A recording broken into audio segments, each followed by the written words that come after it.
ಪಕ್ಷಗಳು ಇಂಪಾರ್ಟೆಂಟ್ ಅಲ್ಲ. BJPಗೂ ಸಹಿತ ಭಾಳ ಇಂಪಾರ್ಟೆಂಟ್ ಬಾಗಲಕೋಟೆಯಲ್ಲೇ ಇವತ್ತಿಗೂ ಸಹಿತ ಅಲ್ಲಿ ಚಲಂತಿ ಮಠದ ಒಂದು ಪ್ರಭಾವಳೆ ಆಯಿತು.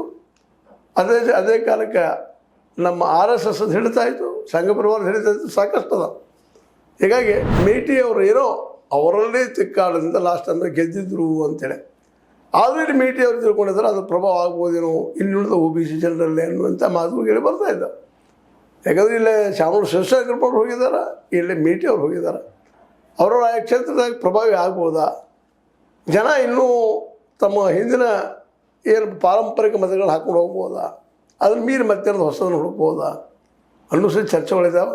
ಆದರೆ ಈಗಿನ ಮಟ್ಟಿಗೆ ಬಾಗಲಕೋಟೆಯಲ್ಲಿ ವಿಶೇಷವಾಗಿ ಮಲ್ಲಿಕಾರ್ಜುನ ಮೇಟಿ ಅವರಿಗೆ ಟಿಕೆಟ್ ಸಿಗುವ ಸಾಧ್ಯತೆಗಳು ಹೆಚ್ಚಿದ್ದಾವೆ. ನಮ್ಮ ಕಾಂಗ್ರೆಸ್ನಿಂದ BJPಯಂತೂ ಈಗಾಗಲೇ ಚಲಂತಿ ಮಠರು ಇಬ್ಬರಲ್ಲಿ ಒಬ್ಬರು ವಿಶೇಷವಾಗಿ ವೀರಣ್ಣ ಅವರು ನಿಲ್ಲುವ ಸಾಧ್ಯತೆಗಳು ಹೆಚ್ಚಾಗಿದ್ದಾವೆ. ಇನ್ನು ದಾವಣಗೆರೆಯಲ್ಲಿ ಮೋಸ್ಟ್ಲಿ ಈ ನಮ್ಮ ಶಾಮನೂರು ಶಿವಶಂಕರಪ್ಪನವ್ರ ಸಂತತಿಗೆ ಟಿಕೆಟ್ ಕೊಡ್ಬೋದು ಅನ್ನುವಂಥ ಮಾತುಗಳಿದ್ದಾವೆ. ಅದಕ್ಕೆ ಜಮೀರ್ ಅಹಮದ್ ಖಾನ್ ಹೇಳ್ತಾರೆ, ಮತ್ತೊಬ್ಬರು ಹೇಳ್ತಾರೆ, ನೋಡ್ಬೇಕಾಗಿದೆ. ಮುಸ್ಲಿಮ್ಸ್ ಓಟ್ಸು ಸಾಕಷ್ಟು ಇದಾವಲ್ಲ, ಹೀಗಾಗಿ ಎಲ್ಲ ವಿಚಾರ ಮಾಡಿ ಹೆಜ್ಜೆ ಇಡುವಂಥ ಸಾಧ್ಯತೆಗಳು ಹೆಚ್ಚಾಗಿದ್ದಾವೆ. ಏನೋ ಆಗಲಿ ಎರಡೂ ಪಕ್ಷಗಳಿಗೆ ಬಹಳ ಮಹತ್ವದ್ದು. ಯಾಕಂದ್ರೆ ಮುಂಬರುವ ದಿನಗಳಲ್ಲಿ ಈ ನೆಲಗಟ್ಟಲೆ ಹೊಸ ಸ್ಟ್ರಾಟಜಿ, ಗೆಲ್ಲುವ ಸ್ಟ್ರಾಟಜಿ ಎರಡೂ ಪಕ್ಷಗಳು ಮಾಡ್ತಾರೆ ಅನ್ನೋದ್ರಲ್ಲಿ ಎರಡು ಮಾತಿನ ಮೂಲಿದೊಬ್ಬರು ಇದ್ದಾರೆ.